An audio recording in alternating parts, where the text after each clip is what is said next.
네, 안녕하세요. 저는 수학원에서 대원여고 1학년을 담당하고 있는 권기현이라고 합니다. 오늘은 이번 대원여고 1학기 기말고사 시험에 대해서 어떤 특징이 있었는지를 간단히 분석하는 영상을 좀 올리도록 하겠습니다. 자, 그럼 바로 시작하겠습니다. 우선 이번 대원여고 1학년 시험에서 가장 큰 특징을 네 가지 정도로 분류를 좀 해봤고요. 첫 번째는 핵심 개념을 활용한 출제 유형이 첫 번째 특징이라고 보시면 될 것 같습니다. 이건 뭐냐면 어느 정도 이제 예상이 되는 출제 개념들은 이제 핵심 개념들은 그대로 예외 없이 출제가 된다라는 점을 좀 보여드리고 싶어서 가져왔고요. 예를 들어 이번 기말고사의 객관식 3번 문제가 희곡 결혼의 작가 노트 관련 개념이 출제가 됐는데 이거는 이제 오른쪽에 있는 이 자료들이 자 이게 왼쪽에 있는 게 이번 시험 문제의 특징이고 오른쪽이 이제 제가 주는 최종 자료, 우리 학원 최종 자료에 언급됐던 내용들이라고 보시면 될 것 같고요.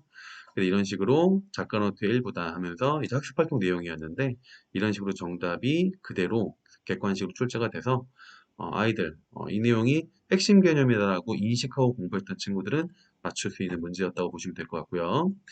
두 번째는 객관식 4번이었는데요. 희곡 결혼의 청혼 장면 관련 개념이었습니다. 이게 뭐냐면 이제 이 부분 남자가 여자한테 청혼을 하는 장면에서 관객한테 말을 거는 부분이 있습니다. 이게 너무나 중요한 거는 대원여고 학생들이라면 다 알았을 거고 그리고 여기 있는 구절풀이 관객의 극중 참여를 유도하는 것이며 여자가 남자의 청혼을 받아들이기로 결심하게 되는 결정적 대사이기도 하다. 이 부분이 이제 선택지에서는 관객이 남자의 청혼의 증인으로 나온다. 뭐 이런 식으로 출제가 돼서 핵심 개념을 그대로 객관식으로 출제한 거라고 보시면 될 것 같습니다. 그래서 실제 시험장에서는 이런 문제가 나왔을 때 나올 게 나왔구나라고 예상을 하는 게 그게 올바른 공부라고 보시면 될 것 같고요.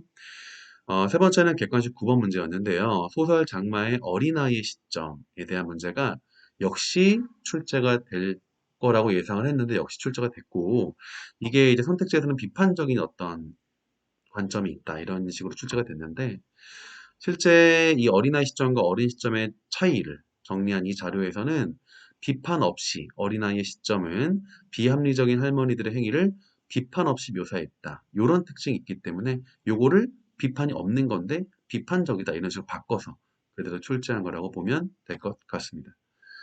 네 번째는 서술형 3번의 소설 아홉 켤레 구두로 남은 사내의 시점 관련된 문제라고 보시면 될 것 같아요. 이게 학습활동 내용에서 아홉 켤레 구두가 직선곡선 요거랑 이제 비교해서 뭐 1인칭 시점, 1인칭 주인공이 관찰자로 바뀐다던가 이런 식으로 시점이 바뀌었을 때 어떤 특징의 차이가 있을까라는 거를 핵심 개념으로 정리를 해놨어야 되고 역시 그대로 출제가 된 거다라고 보시면 될 것 같습니다. 더구나 이 시점의 특징들은 대원용 학교 수업에서 그 PPT 자료에 이미 있었기 때문에 그 내용은 당연히 정리를 해놨어야 되는 문제라고 보시면 될 것 같고 이 영상을 보면서 혹시 우리 학원 안 다니는 다른 대원용 학생들이라 하더라도 그런 그 PPT 내용, 시점의 특징까지 정리했어야 맞출 수 있는 문제였구나라는 걸 좀 이해하고 봤으면 좋겠습니다. 두 번째는 이게 가장 큰 특징이었는데요. 문학 작품과 관련된 외부 지문이 엄청나게 많이 출제가 됐고 총 한 7개 정도 출제가 됐습니다. 이게 작년에는 외부 지문이 출제가 많이 되지는 않았는데 재작년에는 외부 지문이 상당히 많이 나왔었거든요. 그래서 1년 터울에 걸쳐서 좀 출제 유형이 또 반복되고 있다는 거 보시면 될 것 같고요. 더구나 재작년 같은 경우는 이제 어느 정도 예상되는 현대문학이나 이제 시조 같은 것들이 출제가 됐다면 이번 시험 외부 지문은 예상하기도 힘든 정말 시조도 아니에요. 그러니까 현대문학 같은 그리고 아이들 해석하기 어려운 시들이 생소한 시들까지 출제가 돼서 아이들이 많이 어려워했던 문제 유형이라고 보시면 될 것 같습니다. 객관식 6번이 결혼과 연계 외부지문 흥부부상 시어의 의미였었고 8번이 반통의 물과 연계된 외부지문 현대시 5편 이게 선택지 5개로 나왔고요. 서술형 1번 같은 경우는 첫사랑과 연계 외부지문인 땅끝이 나희덕의 땅끝이라는 현대시가 나왔었고 서술형 2번 같은 경우는 반통의 물과 또다시 연계된 외부지문 성남 풀잎이라는 문학이 나왔고요. 객관식 16번 같은 경우는 농무와 연계된 외부지문 전문강의 사부시고라는 현대시가 나왔습니다. 그래서 특징은 거의 다 현대시 위주로 출제를 해서 아이들이 처음 보는 시들이 대부분이었을 거고 처음 보는 시를 해석할 수 있는 수능 문학적 능력이 뒷받침되지 않으면 대연여고 문학시험에서 좋은 결과를 받기 힘들 수 있다는 것을 학생들이 꼭 알았으면 좋겠습니다. 세 번째는 전형적인 문법 내신형 예문 적용 문제라고 보시면 될 것 같아요. 요거는 이제 선택지 언급된 예문과 그다음 발문과 보기 언급된 문법 개념을 그냥 연결하는 전형적인 내신형 문제, 수능형 문제랑은 좀 동떨어진 문제라고 보시면 될 것 같습니다.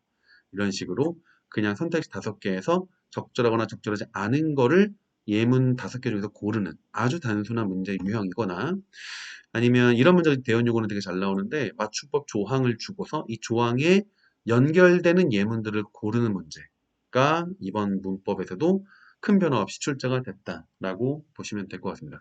문법 문제는 큰 문제의 그 출제 경향의 변화는 없었다라는 것을 알아뒀으면 좋겠고요. 그 다음에 네 번째는 기존까지는 공통과정이든 대원여고의 공통과정이든 음악과정이든 문제 출제가 거의 동일하게 이루어졌는데, 사실 이번 시험도 거의 80, 한 98, 90%는 동일하게 출제가 됐는데요. 첫 번째로 언급된 지문만 좀 달랐습니다. 그래서 공통과정은 첫사랑과 낙화의 복합 지문이 출제가 됐어요. 이제 이 첫사랑이라는 시고요. 이게 정식 시험 범위였었고, 이제 낙하가 추가된 시험 범위였었는데, 요거 두 개를 복합 지문으로 출제한 거가 공통과정의 복합 지문이었는데, 음악과정 같은 경우에는 첫사랑 단독 지문으로, 이제 이미 음악과정은 낙하가 시험 범위에 안 들어간다고 학교에서 말씀하셨기 때문에 첫사랑의 단독 지문으로 출제가 돼서 객관식 1번, 4번 문제는 동일했어요. 지문은 좀 달랐지만 1번과 3번 문제는 아예 동일했다면 2번 문제는 시어의 의미를 파악하는 문제 유형은 똑같았지만 공통과정이 좀 더 선택지 개수가 많아서 음악과정보다는 좀 더 어려운 복합 지문이었다. 그래서 공통과정과 음악과정의 문제 출제가 변할 수도 있다라는 점을 시사해주는 문제라고 보면 될 것 같습니다. 자, 그래서 제가 이번 기말고사 대원요구 시험지를 보고 특징 4가지를 정리한 영상은 여기까지고요. 우선 이번 대원요구 시험이 어려웠습니다. 중간고사도 절대 쉬운 시험이 아니었고 작년보다 어려웠는데 어, 이번 기말고사는 더 어려웠던 것 같아요. 외부 지문이 너무 많이 나와서 문학, 그러니까 근본적인 수능 국어 실력이 뒷받침되지 않으면 어려울 수밖에 없는 시험이어서 지금 계속해서 대원요구 시험이 어려워지고 있으니까 이제 작년이나 재작년 정도의 수준이라면 어느 정도의 공부량과 투자, 공부 시간 투자를 하면 어느 정도는 점수가 나올 수 있는 시험이었지만 이제 대원요구 내신 시험이 변별력이 있는 아주 어려운 시험으로 바뀌고 있기 때문에 구공부에 대한 확실한 시간 투자와 이해도를 높여야만 좀 더 좋은 결과를 받을 수 있는 시험이라는 거 아셨으면 좋겠고요. 한 가지만 더 당부하자면 아까도 말씀드렸지만 수능 문학 실력이 뒷받침되지 않으면 이제 이런 외부 지문 나왔을 때 도저히 해결할 수가 없기 때문에 이번 방학 때 되게 중요한 시기거든요. 그래서 이때 꼭 수능 문학 그리고 수능 국어 실력에 대한 성취도를 좀 높일 수 있는 그런 시간이 됐으면 좋겠습니다. 이 영상이 조금이라도 대원여고 학생들에게 도움이 되길 바라면서 오늘 영상은 여기까지 하도록 하겠습니다. 다시 한번 대원여고 그리고 우리 학원 재원생들 영상 보고 그리고 기말고사 시험 준비하느라 진심으로 고생 많았습니다. 감사합니다.